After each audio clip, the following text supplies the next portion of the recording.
Hello, this video is about asset recovery and getting good discovery of data and possibly even depositions from clients. This is Dave at AFX Search, licensed investigator specializing in asset recovery on judgments. First thing to remember is if you have a case, you're suing somebody, you have some type of legal controversy, the discovery portion of a case, of a legal court case, stops at the time of judgment. The judgment ends that case.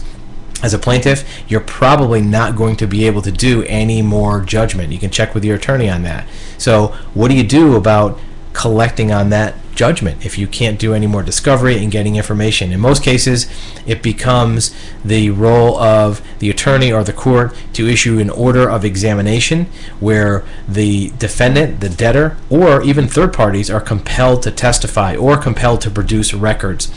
So this way, the financial history, the financial picture of that debtor can be laid out. You can map it out. An investigator can look to see where these assets are. Just remember that most debtors are going to start moving assets even before the judgment. They're going to know that their assets may be at risk.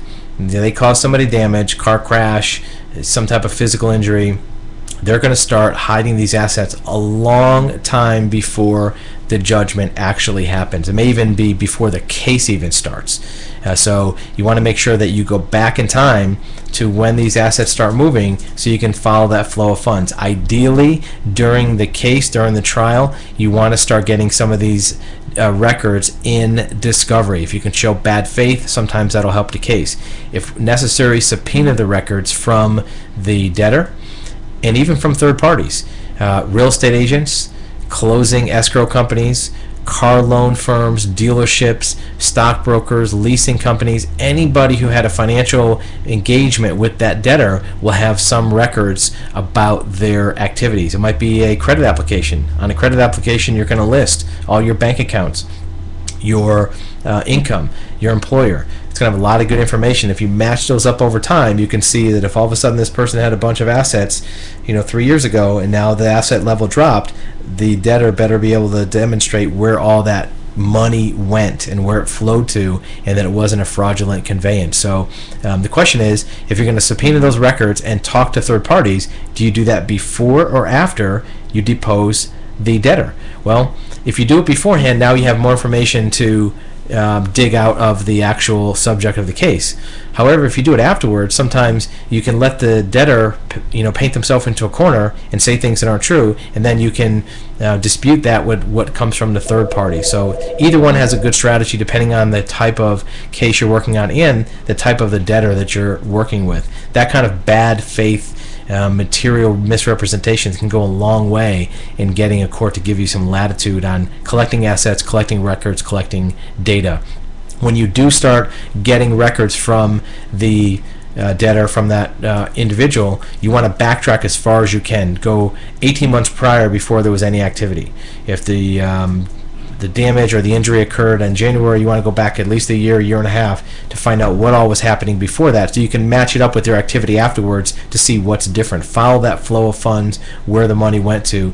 If it's after the case is done, after the trial, one of the most common ways to hide and recover assets for a debtor is to use prepaid ATM cards. So sometimes we even go old school and we'll discover that through surveillance. You follow a debtor, you find out what ATMs are going to. If possible, sometimes we can get the receipt that's discarded after they use the ATM. If not, sometimes we can get the card number through magnification if that's legal. Sometimes we can even go to the banking institution and getting the records through discovery or through deposition and subpoena after the person has used that ATM. Worst case scenario, at least you know what their activity is and what their role is in using that money. Another area where assets can be concealed is in a cash-out refinance. If prior to the case the person has a house with equity, you do a cash-out refi, you take that equity out and you hide the cash or spend the cash, and then it'll be difficult to find that house is a net asset after the fact. So asset recovery is a really important legal and investigative role for somebody who has a judgment. That's where their money is. Their money is in the hands of somebody else. You want to get it back as fast as possible. Remember that at the time of judgment, all discovery in that case stops, because at that point the case is over. So you have to use other means of getting information through either motion to compel or other post-judgment remedies. So if you want more information, click on the link on the bottom of the video. It goes to afxsearch.com. You can also look at some of our other videos in our library, and if you know somebody else who would benefit from this video, definitely use that share button. Send it to them, send them an email. They can get the same information you did, and it may help them out as well.